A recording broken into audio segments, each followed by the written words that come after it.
Okay, now we will start with some prearranged questions. And these questions were generated by students. They don't necessarily reflect the beliefs of the students from Secular Alliance, the BFI Club, SDS, or any of the other sponsoring organizations. What will happen is we will first ask the question. I will ask one gentleman alternating between who will go first and second. After a question is posed, each person will have 3 minutes to give an answer, and then we'll go on to 7 questions. After that period, we will have a period of open mic where anybody can direct any question to any individual. And the first question is going to go to Mark Allison. He'll have 3 minutes, and then Matt Dellihunty will have 3 minutes to respond. And here's the first question. Again, it's not mine, it's just was developed by students, as are the other 6 questions. So the first question is, Merriam-Webster defines good as a favorable character or tendency. Is it possible to be good without God? Why or why not? First, Mark Allison. Yes, of course, atheists can be good people.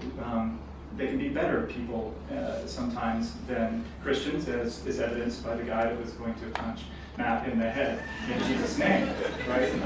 So I don't think that's the issue right here. If you you cannot believe in God and you can be a good person. You can recycle. You cannot beat your kids and your wife and your dog.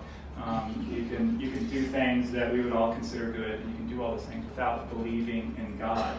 The question, however, is not can you be a good person and believe in God or not believe in God. The question is, can you be a good person without God?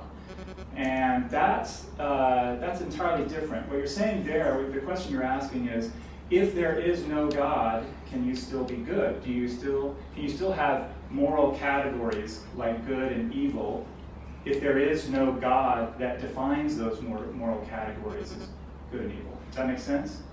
All right. So I'm going to read a little bit from William Lane Craig because he articulates this better than I can.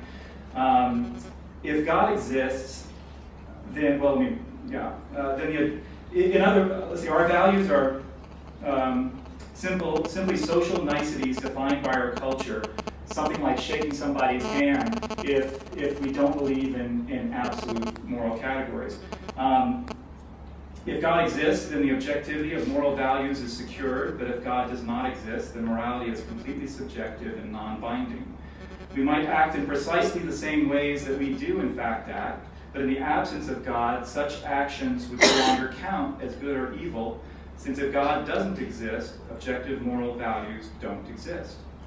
What precisely are objective moral values? To say that they're objective moral values is to say that something is right or wrong independently of whether anybody believes it to be so.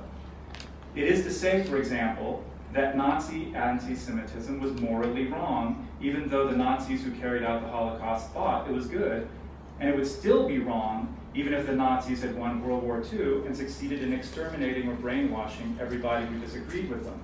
It would also mean that the Crusades and the Spanish Inquisition were wrong, even though it was done in the name of the church. In the Judeo-Christian tradition, objective moral values are rooted in God. God's own holy and perfectly good nature supplies the absolute standard against which all actions and decisions are measured. He is by nature loving, generous, just, faithful, kind, and good, and so forth. So on this foundation, we can affirm the objective goodness and rightness of love, generosity, self-sacrifice, and equality, and condemn as objectively evil and wrong things like selfishness, hatred, abuse, discrimination, and oppression. Okay, and we'll now have up to a 3-minute rebuttal by Matt Dellihunty. Sure, and I want to thank Mark for quoting William Lane Craig, because I've been trying to debate Craig, but he won't debate anybody who doesn't have a PhD, so it's been avoided. Craig's take on this is just bizarrely wrong. First of all, I'm not a moral relativist, and neither are most of the atheists that I interact with. And if you read, for example, Sam Harris's Moral Landscape, you'll get a good outline of a secular moral system that has that is vehemently in opposition to moral relativism. The idea that cultural ideas dictate morality is simply false and stupid. On that part, Craig's right. on the idea that you cannot have objective morality without a God, Craig is absolutely wrong. When Muslims engage in female genital mutilation, that's a cultural difference, and it's also grossly immoral. And everybody can observe this. Morals are about the interaction between thinking minds. We are the ones that imbue the reality that we experience with value. We are the ones that are engaged in the actions, and we are the ones that interact with others. And so you begin with very simple precepts. The idea that life is generally preferable to death, happiness is generally preferable to sadness, health is preferable to sickness. And you build off of these foundational premises. And you evaluate the actions and the consequences of those actions within the scope of that system. Now, does that mean that there's a single, absolutely correct moral position for any given situation? Not necessarily. It's one of the reasons why Sam Harris uses the moral landscape, that there are various peaks. But it doesn't mean, the fact that we don't know everything about interacting with others and about societal health doesn't mean we know nothing. And it doesn't mean that there aren't objective right and wrongs. Just as when we talk about health, people may have different opinions about health, but it's objectively true that as a human being, drinking battery acid is bad for you. And it doesn't become good for you just because some other culture thinks that they can do it. And if we find somebody who actually does benefit from drinking battery acid, we have this scientific process to study that and figure out how it is that they're different from us and what we can learn from it and continue on from there.